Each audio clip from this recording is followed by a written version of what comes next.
Axşamınız xeyir müəllimə. Bəli, Uğurun irəliyə yönümlü dəyişikliyi bizi qane elədi.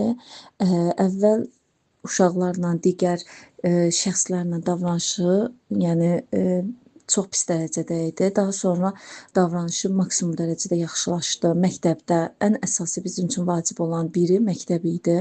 Məktəbdə uşaqlarla, müəlliməsi ilə davranışı, onlarla rəftarı çox pis dərəcədə idi. Yəni demək olar ki, heç kimlə yola getmirdi.